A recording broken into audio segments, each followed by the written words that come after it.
So find the solution set and interval of the inequality below in terms of n, assuming theta is greater than 0. And then here we are given the inequality. Furthermore, illustrate its graph on the number line and name the corresponding multiple choice option. Okay, cool. So it looks like we have, for option 1, an inequality that is bounded above but not below.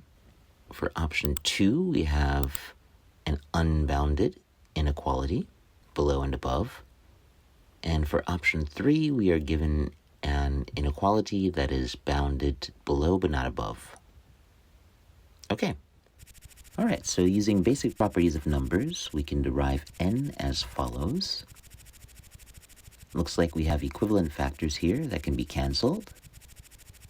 Then we can distribute the factor 2 and group like terms.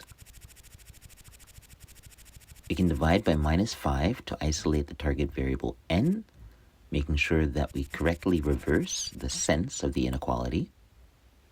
And finally, we have n is greater than or equal to quantity minus pi squared minus 2 over 5, whose graph looks like the following. Then we can denote its solution set as follows, and its domain or interval as such. And this result corresponds with the multiple choice option 3.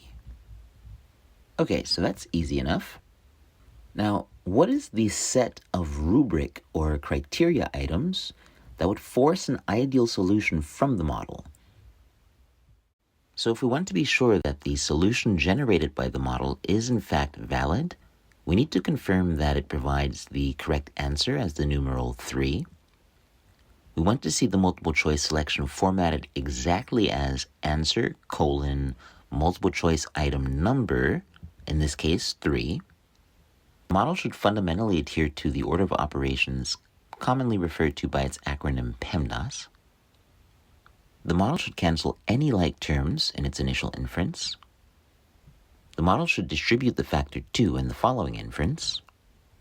Then it should group like terms in the succeeding inference, going from here to here.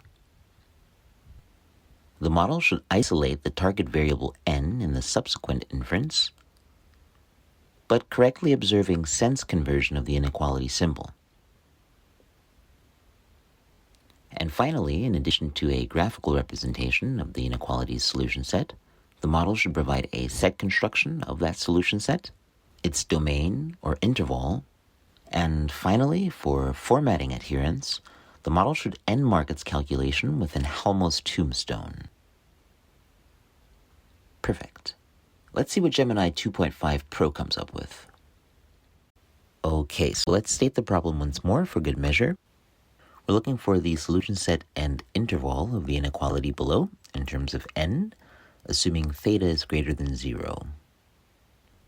And crucially, we are being asked to illustrate the graph of the solution set to the inequality on the number line. And again, here we have options 1 through 3. And here's our solution that we came up with. And our list of rubric items. Okay, so let's set the model to 2.5 Pro. And we can just go ahead and paste the prompt as is. Now, I'm passing this prompt cold, meaning without any further system specifications. Okay, so the model is reasoning. Now, depending on your bandwidth or the general breadth of your internet throughput, this will go faster or slower. All right, so here we go. And all right, so the model wants to first simplify both sides of the given inequality, which is great. It recognizes immediately that n raised to the 0th power is 1, and continues on with the distribution of the factor 2. Great. Okay, seems to correctly simplify the right-hand side of the inequality as well. All right, here in step 2, the model continues on to solve for n. Let's see how it chooses to do so. Okay, subtracting 2n from both sides, good. Okay, this next step of subtracting pi squared from both sides of the inequality actually avoids sign conversion, which is admittedly clever and simply reduces the possibility of miscalculation or ambiguity resulting from division or multiplication by a minus sign, negative sign. So that's actually quite good, fair enough. All right. And then finally in step 3, we identified the correct multiple choice option. Okay, let's see what the model does. Okay, seems like the model agrees in terms of specifying the solution set and its notation. Seems like the model also agrees on the interval notation. Great. And the model gives us a description of what the graph of the solution set should look like, but doesn't actually generate a graph, as we can see, in its final result. And then finally, the model concludes by stating the correct multiple choice option as 3. Okay, so first I'll mention that the math is totally correct. So the model's mathematics is good.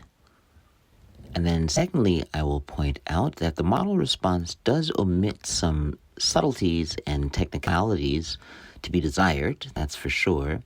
For example, on the formatting, the model does omit a sort of conclusive end mark that's obvious, which universally in mathematics textbooks is the Helmholtz tombstone. So that symbol typically end marks or demarcates the end of a calculation. Another subtlety worth pointing out is that the model is a bit inconsistent in terms of its rendering of inline math. For example, in step 3, when referring to the graph of the inequality, the model should use display fraction in its LaTeX specification. And then my biggest pedagogical complaint is that the model essentially punts on illustrating the graph of the inequality altogether. But these issues can largely be overcome with targeted prompting and backend training. So in the next few videos, we'll kind of drill down on successive prompting with a more rigorous system instruction to actually get graphs in our results. So we'll see what kind of results we can get then in the next one.